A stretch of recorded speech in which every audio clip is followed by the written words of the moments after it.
gusto estar con ustedes y poder hablar sobre un tema de mucho interés como es las leyes de cinematografía argentina y latinoamericanas. Mi nombre es Orlando Pulvirenti, soy abogado, he sido gerente de asuntos jurídicos del Instituto Nacional de Cine y Artes Audiovisuales de la Argentina y tengo escrito el libro sobre la ley argentina comentada, donde hemos desarrollado los capítulos que tienen que ver con el Instituto Nacional de Cinematografía, la ley argentina, el fomento y los tratados internacionales de los cuales la Argentina es parte. Cuando uno analiza el estado actual de la situación latinoamericana en materia de leyes de cinematografía, encuentra con beneplácito que Paraguay, luego de unos cuantos años de debate, acaba de obtener en julio la promulgación de su ley de cinematografía, con lo cual esperamos que eso permita ir financiando producciones audiovisuales a un ritmo creciente. El material en materia legislativa en América es bastante disperso en cuanto inclusive a los mecanismos que utilizan en materia de fomento. ¿Esto por qué? Porque toda herramienta de fomento supone dos grandes maneras de hacerlo. Una es por vía del subsidio, es decir, del subsidio del crédito o crédito a tasa subsidiada, en lo cual obtengo dinero no reembolsable en caso de que haya una inversión o eventualmente con un precio menor en términos de tasa de interés para el recupero posterior del dinero que se ha obtenido. La segunda alternativa es por vía de exenciones impositivas, es decir, los dos mecanismos que tiene normalmente cualquier sistema de fomento o promoción pasan o por otorgar créditos y subsidios o bien por disminuir o eximir del pago de determinados impuestos. Algunas legislaciones, como el caso de la Argentina, han quedado en el capítulo de subsidio y promoción con muy pocos mecanismos de exención para las inversiones que tienen que ver con la materia. Otros países han ido apuntando a esquemas mixtos o a esquemas basados en las exenciones, básicamente el caso de Colombia, y otros han ido introduciendo mecanismos de promoción y de otorgamiento de créditos, como el caso también reciente de la ley chilena, que se ubica dentro del contexto de las últimas legislaciones. En el caso de la legislación mexicana y de algunos países centroamericanos, tienden a combinar aspectos de subsidio con aspectos de exenciones impositivas que de alguna manera generan las condiciones propicias para el crecimiento de la industria. En el caso muy particular de Brasil, con su tamaño e importancia, los mecanismos pasan fundamentalmente por reembolsos impositivos y créditos a tasas subsidiadas, más que por el otorgamiento específico de subsidios. En este complejo panorama lo que encontramos, sin embargo, es que las asimetrías que existen entre Estados con respecto a la posibilidad de fondear proyectos a través de organismos oficiales han fomentado en gran medida la aparición de la coproducción. La coproducción es un mecanismo que aparece inicialmente en Europa, lo utiliza mucho en la década del 50 Francia e Italia, posteriormente se incorpora a España, y ese mecanismo tenía que ver con aunar los recursos a veces escasos de los propios países europeos para dar un volumen de producción que les permitiera competir con el mercado norteamericano. En el caso de nuestro continente se ha seguido un camino en ese sentido bastante similar a través de la aparición, en primer lugar, de mecanismos de coproducción entre Argentina y varios países de la región y entre países latinoamericanos y España, que ha actuado durante mucho tiempo y dependiendo, digámoslo, de las vacilaciones económicas que tienen nuestros estados, incluido el Reino de España, han sido los mecanismos por los cuales se han establecido la forma de obtener mercados. La coproducción tiene un doble sentido. Por un lado, lo que tiene que ver con juntar recursos para obtener una producción de mayor importancia, pero por otro lado, la de apertura de nuevos mercados a través de la coproducción auténtica, que es la que tiene que ver con no solamente unir recursos financieros, sino básicamente actores, productores, directores y demás, con lo cual se comparten las culturas, se establecen historias comunes que acercan los pueblos y que permiten establecer un cine ya no local, sino un cine regional, latinoamericano, iberoamericano, con la impronta propia cultural que tienen nuestros pueblos. En ese sentido, la Argentina ha dado lugar a varias coproducciones de importancia, donde aparece otro factor que es, desde el punto de vista legal y para expresarlo, la necesidad de tener buenos contratos. Esto como una recomendación a los productores. Muchas veces se observan que los contratos de coproducción no están bien hechos, no definen todas las cuestiones y es necesario ser prolijos en esos armados porque es donde luego aparecen los problemas cuando alguien no puede terminar su aporte o algún instituto no brinda el aporte que tiene que dar en forma oportuna. Sabemos todos que la producción no se puede detener y que requiere que el dinero que está comprometido aparezca en el momento que tiene que hacerlo. Y para lo cual, inclusive en América se han generado algunos mecanismos arbitrales, como es el caso de Ibermedia, que cuenta con un mecanismo para tratar de solucionar rápidamente cuando aparece un desacuerdo entre productores. Pero acá hay un dato central. Primero, la mayoría de las leyes en la región que tienen en materia de fomento y cinematografía tienen mecanismos de coproducción. Segundo, existen múltiples tratados de coproducción bilaterales entre Estados americanos y Estados europeos, muy especialmente con España y con Portugal, tal vez por identidad cultural. Luego de esos tratados y de esos marcos, lo que hay es mecanismos multilaterales, entre los cuales destaca obviamente Ibermedia, porque también es un mecanismo de fondeo y de generación de coproducciones por vía de concursos y demás. Pero finalmente lo importante es que cuando uno está mano a mano con otro productor, defina correctamente cuáles son los aportes de cada uno de esos coproductores, revisar que esas coproducciones cumplan con los requisitos que fijan los institutos de cinematografía de ambos estados a los cuales se pertenecen esos productores y finalmente una buena letra chica que haga que cualquier conflicto que pueda aparecer se resuelva rápidamente, amigablemente y en forma tal que permita llegar a buen puerto, que es tener una película terminada y exhibida en el momento en que así lo deseen. Cuando uno se introduce a la propiedad intelectual, el primer aspecto singular que tiene el derecho de propiedad intelectual es que tomó, o en su origen, se formuló de una manera muy parecida a lo que era el derecho de propiedad. Ahora, la verdad es que el derecho de propiedad es fácil visualizarlo. Si soy dueño de una casa, tengo la casa, la veo, y soy dueño de un objeto material o concreto donde ese derecho que tengo a excluir a todos los demás del uso me permite visualizarlo rápidamente. En los derechos de propiedad intelectual el problema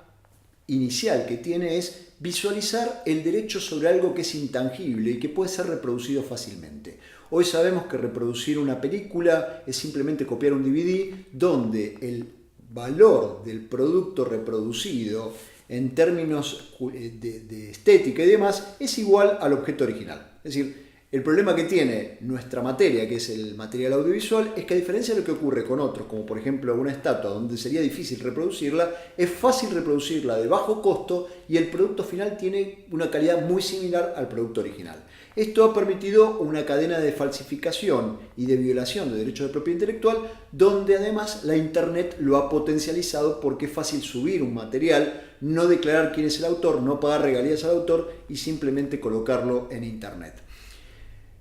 Decía entonces que el derecho de propiedad intelectual es difícil visualizarlo porque tiene que ver con una creación intelectual que puede ser reproducida o copiada en su idea y demás por otro.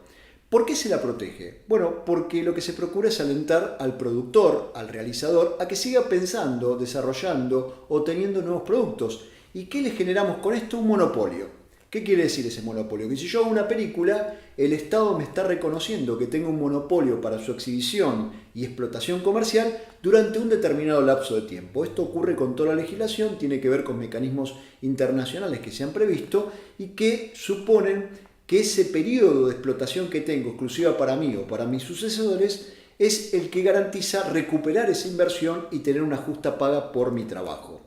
Ahora bien, esto que parece bastante sencillo de ser entendido, que cada país tiene su legislación, más allá de que esto se regula por convenciones internacionales donde más o menos se unifican los criterios, tiene un grave quiebre con la aparición de la Internet, donde es fácil reproducir, transmitir y modificar el lugar de donde se emite y donde se recibe la información. Esto quiere decir que ya no hay fronteras para la difusión en materia audiovisual y esto genera un problema de coordinación entre estados respecto a cómo establecer límites a lo que se puede y lo que no se puede hacer y la justa paga al autor de un determinado producto que tiene derecho a recuperar la inversión más una justa ganancia por su trabajo, su desarrollo, su inversión y su apuesta.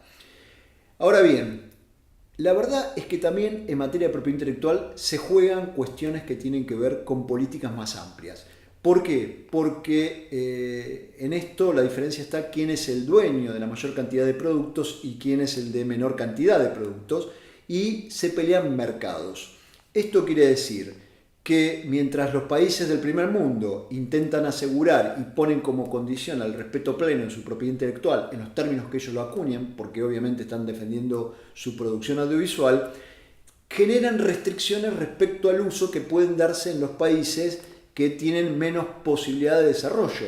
Y esto está obligando a conciliar esos intereses en los grandes tratados internacionales. Por eso aparece la excepción cultural que han planteado los europeos en materia de acuerdos comerciales. ¿Qué quiere decir esa excepción cultural? Que en materia de propiedad intelectual hay que tener un tratamiento especial donde se concilie el interés del autor con respecto a la potencial afectación del consumidor. Y aquí aparece la figura fundamental del consumidor del producto que está avalado por la propiedad intelectual. Con un dato adicional que nos toca a nosotros en materia audiovisual, aun cuando no seamos los destinatarios originarios. Cuando hablamos de propiedad intelectual, incluimos productos tan diversos como la producción farmacéutica, donde hay grandes intereses, es una de las industrias con mayor intercambio económico del mundo, y donde aparece bajo el mismo rótulo la industria audiovisual, donde lo que se está jugando es un producto cultural distinto absolutamente a ese producto farmacéutico. El grave problema es encontrar el punto medio, donde no tratemos igual a cuestiones que son y a productos que son absolutamente diferentes entre sí. Por eso es que los europeos dicen, no, en materia audiovisual coloquemos excepciones, no puedo tratar un fármaco de la misma manera que trato una película, donde lo que estoy poniendo en juego son cuestiones muy distintas. Bueno, una de las cuestiones que normalmente se plantean cuando se refieren a los mecanismos por los cuales los estados ayudan o colaboran con la cinematografía y con la actividad de producción cinematográfica radica en cuál es esa obligación del Estado, cuál es el origen de la misma, si puede prescindirse de ella o no. La verdad que lo que encontramos es que no solamente desde un punto de vista de políticas culturales el apoyo a la cinematografía se impone en gran parte del mundo, sino que además hoy encontramos un armado jurídico que obliga a los estados a cumplir con pautas que tienen que ver con el fomento y la promoción de las actividades culturales, entre las cuales innegablemente está la actividad audiovisual. Y esto tiene que ver con una obligación asumida en tratados internacionales que nacen desde la idea de los derechos económicos, sociales y culturales, en ese último aspecto que normalmente los derechos humanos tienen poca difusión, que son los derechos culturales, y que empiezan a verse como un dato relevante, particularmente a partir de la Segunda Guerra Mundial. Esto no es casual, de hecho, la Declaración Universal de Derechos del Hombre es consecuencia de la Segunda Guerra Mundial, se sanciona en 1948 y un poco antes la Organización de Estados Americanos había dictado la Declaración de Derechos y Deberes del Hombre de Bogotá de 1948. En ambas declaraciones ya se habla del patrimonio cultural como una cuestión a velar por los estados de esta tierra. Y esto evoluciona y en 1966 la sanción del Pacto de Derechos Económicos, Sociales y Culturales incluye toda una obligación estatal a nivel internacional de preservar la cultura de cada uno de los países. Esto tiene tal relevancia que inclusive hoy cuando hablamos de propiedad intelectual, una excepción que se plantea en los tratados internacionales en materia de comercio internacional tiene que ver con excepciones culturales que se vinculan precisamente a esta producción básicamente cinematográfica y audiovisual en general. En el caso particular de nuestro país, la Argentina tiene una tradición en la materia de protección de sus productos culturales que se remonta a la propia Constitución de 1853, que establece como una obligación del Estado argentino la de promover el bienestar general, bienestar que incluye entre sus aspectos una vida digna, y la vida digna la hacemos entre todos en el marco de una sociedad, de una cultura, y eso supone preservar ciertos valores que compartimos entre todos. Y el cine refleja esos propios valores que tiene cada cultura.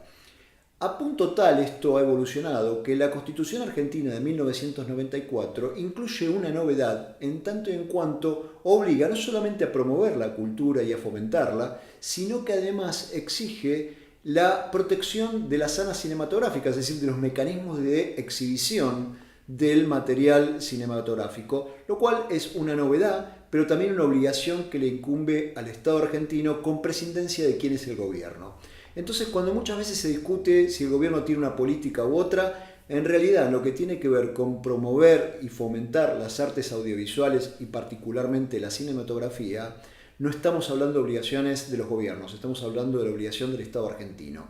Y esto puede hacerlo a través de distintos mecanismos. El mecanismo que ha utilizado tradicionalmente la Argentina. Digo tradicionalmente porque el cine tuvo en nuestra Latinoamérica en general un momento de gran difusión del cine,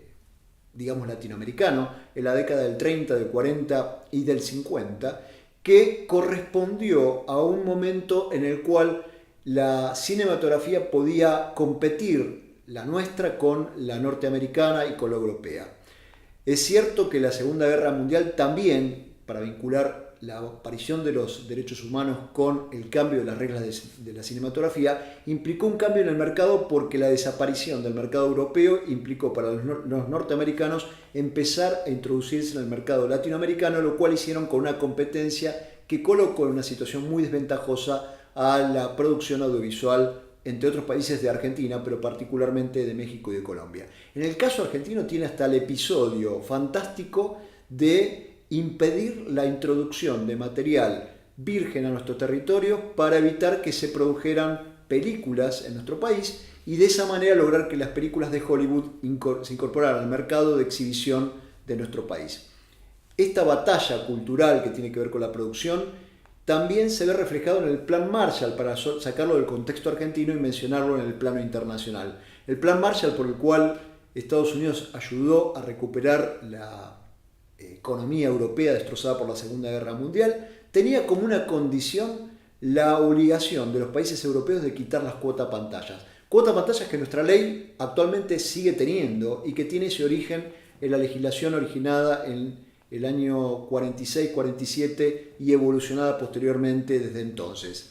Y si Estados Unidos establecía como condición para ayudar a quitar la cuota pantalla para que pudiera entrar la cinematografía al mercado europeo, debemos preguntarnos qué tan importante es la cinematografía para los países, no solamente en términos económicos, sino en términos de cultura. Por eso es que ese momento de quiebre implica que Hollywood acapara gran parte de la producción audiovisual del mundo y la primera reacción de protección la tienen franceses, italianos y españoles con la creación de los primeros fondos de ayuda a su propia cinematografía. Por eso a veces cuando nos dicen, no, este invento argentino, no es un invento argentino, no es un invento latinoamericano, es algo que hicieron los europeos para preservar su cultura. Y si los europeos con toda su capacidad no podían enfrentar el monstruo hollywoodense, imagínense la realidad de nuestros países. Entonces, esta idea de un fondo cinematográfico, que el primero que se constituye en la Argentina por indicación de Perón y que tiene como primera conductora, porque este era un fondo simultáneo de ayuda social y de ayuda cinematográfico, lo conduce la Fundación Eva Perón. Es decir, es Eva Perón la primera que conduce el fondo de cinematografía, que posteriormente será administrado por un primer organismo que es el Instituto Nacional de Cinematografía, luego convertido en Instituto Nacional de Cines y Artes Audiovisuales a partir del año 94. Esta breve evolución nos permite indicar que desde la Segunda Guerra Mundial, derechos humanos, cultura y esta competencia entre estados respecto a cómo generar mecanismos audiovisuales han estado profundamente unidos. Y al día de hoy lo que tenemos es que el Estado está obligado, por vía directa o a través de un fondo que es un ente conducido por un ente público no estatal, a brindar apoyo a la manifestación cinematográfica. Y eso en virtud, le vuelvo a repetir, ya de no solamente de la Constitución, sino de tratados internacionales y de un compromiso universal con respetar la propia cultura.